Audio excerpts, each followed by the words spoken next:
तो hello friends, कैसे हैं आप लोग। तो आज हम बात करने वाले हैं सीएसआईटी ब्रांच का जो सब्जेक्ट है, जिसका सब्जेक्ट कोड है 803C, जिसका नाम आपका है साइबर लॉज एंड फॉरेंसिक्स। ठीक है, इनके इंपॉर्टेंट टॉपिक्स को हम जानेंगे कि कौन कौन से इंपॉर्टेंट टॉपिक्स हैं और मोस्ट एक्सपेक्टेड क्वेश्चंस क्या हैं। वो सारी चीजों को हम डिस्कस करेंगे, यूनिट वाइज हम डिस्कस करेंगे और लास्ट में हमारा यूनिट वाइज जो मिला के टॉप 30 क्वेश्चन है वो आपको सजेस्ट किए जाएंगे। बस वीडियो के अंदर बने रहना है। अगर आपने इस सब्जेक्ट के प्लेलिस्ट को एक्सेस नहीं किया, जरूर एक्सेस करिएगा। अगर आपको नोट्स चाहिए इस सब्जेक्ट का तो आप टेलीग्राम के माध्यम से डायरेक्टली जुड़ के टेलीग्राम में जाके आप डाउनलोड कर सकते हैं इन नोट्स को। ठीक है, बिल्कुल फ्री ऑफ कॉस्ट में आपको दिया जा रहा है। ठीक है, और एक प्यारा सा कमेंट करिएगा ताकि मुझे भी मोटिवेशन मिल सके और बेहतर से बेहतरीन कंटेंट मैं आप लोग के लिए प्रोवाइड कर सकूं। ठीक है, चलिए स्टार्ट करते हैं।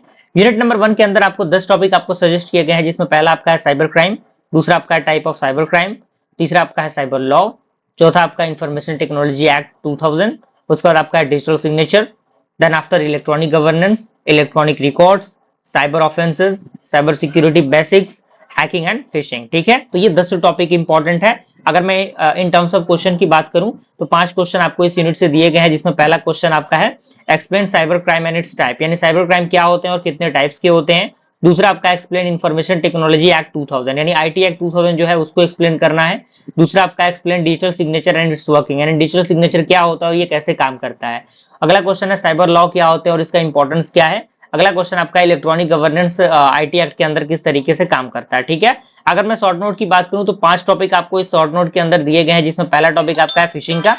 फिशिंग आपको पता होनी चाहिए। ठीक है, उसके बाद हैकिंग पता होनी चाहिए, इलेक्ट्रॉनिक रिकॉर्ड्स पता होनी चाहिए, उसके बाद cyber security, then after digital signature certificate. ठीक है, ओके। तो यहाँ पे आपके सामने सारी चीजें दी गई हैं। ठीक है, अब हम मूव कर रहे हैं यूनिट नंबर 2 की तरफ। यूनिट नंबर 2 में भी आपको 10 टॉपिक आपको सजेस्ट किए गए हैं, जिसमें पहला टॉपिक आपका है साइबर ऑफेंसेस क्या होते हैं, दूसरा आपका है पेनाल्टीज एंड कंपेंसेशन, अगला हमारा है एडजस्टिकेशन प्रोसेसेस। ठीक है, अगला आपका है साइबर अपीलेट ट्रिब्यूनल, उसके बाद आपका इंटेलेक्चुअल प्रॉपर्टी राइट्स। ठीक है, अगला हमारा है कॉपीराइट इशूज, अगला आपका है ट्रेडमार्क इशूज, और उसके बाद आपका है privacy issues.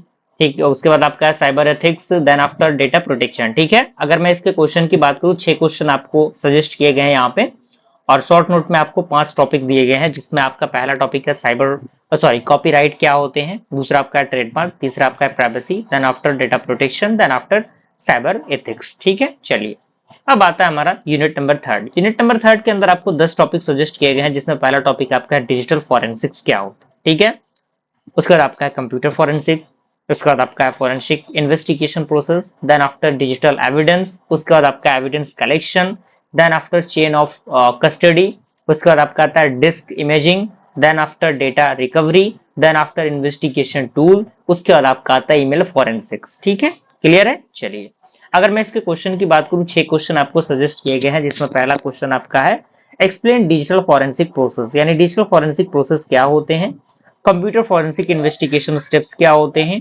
Digital evidence collection क्या होता है, उसके बाद आपका है चेन ऑफ कस्टडी क्या होता है, then after disk imaging in forensic, यानी डिस्क इमेजिंग कैसे होता है फॉरेंसिक के अंदर, उसके बाद आपका ईमेल फॉरेंसिक्स क्या होता है। ठीक है, अगर मैं शॉर्ट नोट की बात करूं तो 5-4 टॉपिक आपको शॉर्ट नोट में दिए गए हैं, जिसमें पहला टॉपिक आपका आता है डेटा रिकवरी का, दूसरा आपका आता है एविडेंस प्रिजर्वेशन का, उसके बाद आपका आता है फॉरेंसिक टूल, उसके बाद आपका आता है साइबर इन्वेस्टिगेशन। ठीक है, क्लियर है। चलिए अब आता है यूनिट नंबर 4। यूनिट नंबर 4 का सारा टॉपिक आपके इंटरफेस पे आपको नजर आ रहा होगा, कोई परेशानी दिक्कत आपको नहीं होनी चाहिए। 10 टॉपिक आपके इंटरफेस पे दिए गए हैं, जिसमें पहला टॉपिक आपका है नेटवर्क फॉरेंसिक का, दूसरा टॉपिक आपका है पैकेट एनालिसिस का, देन आफ्टर लॉग एनालिसिस, उसके बाद आपका आता है इंटर्शन डिटेक्शन, उसके बाद आपका आता है मोबाइल फॉरेंसिक, उसके बाद आपका आता है SIM card analysis, then after smartphone investigation, उसके बाद आपका आता है वायरलेस फॉरेंसिक, उसके बाद आपका आता है मैलवेयर एनालिसिस, उसके बाद आपका आता है इंसिडेंट रिस्पॉन्सेस। ठीक है, क्लियर है। चलिए अगर मैं क्वेश्चन की बात करूं तो 6 क्वेश्चन आपको सजेस्ट किए गए हैं यहाँ पे, और शॉर्ट नोट में आपको 4 टॉपिक सजेस्ट किए गए हैं, जिसमें पहला टॉपिक आपका है लॉग एनालिसिस का, उसके बाद आपका आता है वायरलेस फॉरेंसिक का, उसके बाद आपका आता है SIM card analysis, then after आपका आता है पैकेट स्निफिंग। ठीक है, क्लियर है। चलिए अब आता है यूनिट नंबर 5। यूनिट नंबर 5 की तरफ हम मूव कर चुके हैं। यूनिट नंबर 5 का जो टॉपिक है, 10 टॉपिक आपको सजेस्ट किए गए हैं, जिसमें पहला टॉपिक आपका है साइबर फॉरेंसिक का, क्लाउड फॉरेंसिक का सॉरी, उसके बाद आपका साइबर सिक्योरिटी चैलेंजेस, उसके बाद आपका आता है सोशल इंजीनियरिंग, उसके बाद आपका आता है साइबर टेररिज्म, उसके बाद आपका आता है ethical hacking, then after emerging cyber threats, उसके बाद आपका आता है डिजिटल प्राइवेसी, उसके बाद आपका आता है रिस्क असेसमेंट, उसके बाद आपका आता है सिक्योरिटी पॉलिसीज, उसके बाद आपका आता है साइबर अवेयरनेस। ठीक है, क्लियर है? चलिए, अगर मैं क्वेश्चन के टर्म में बात करूं तो 5 क्वेश्चन आपको सजेस्ट किए गए हैं और राइट अ शॉर्ट नोट में आपको 4 टॉपिक दिए गए हैं, जिसमें पहला टॉपिक आपका है साइबर अवेयरनेस का, दूसरा आपका है रिस्क असेसमेंट का, अगला क्वेश्चन आपका है सिक्योरिटी पॉलिसीज का, देन आफ्टर क्लाउड सिक्योरिटी का। ठीक है, क्लियर है? चलिए, ये तो आपका यूनिट वाइज था। अगर मैं टॉप 30 क्वेश्चन की बात करूं तो टॉप 30 क्वेश्चन आपके इंटरफेस पे आपको नजर आ रहा है। इन सारे क्वेश्चंस को आपको कर जाना है, बिल्कुल बेहतर तरीके से आपको कंप्लीट करना है। ऐसा नहीं कि आधा अधूरा चीजों को आपने कंप्लीट किया, कर रहे हैं तो कंप्लीट बेहतर तरीके से करें, अन्यथा कोई फायदा नहीं करने का कंप्लीट। ठीक है ना? तो ये चीजें जरूरी है, तो अच्छी तरीके से इनको पढ़िए और आई होप ये सीरीज आपको बेहतर पसंद आया होगा, कोई परेशानी दिक्कत नहीं होनी चाहिए। और टेलीग्राम के माध्यम से मुझसे जुड़ के जो भी नोट्स वगैरह है आप एक्सेस कर सकते हैं और इनको अच्छी तरीके से कंप्लीट करिए और एक प्यारा सा कमेंट जरूर करिएगा ताकि मुझे भी मोटिवेशन मिल सके। मिलते हैं फ्रेंड्स अगली वीडियो में, तब तक के लिए थैंक यू।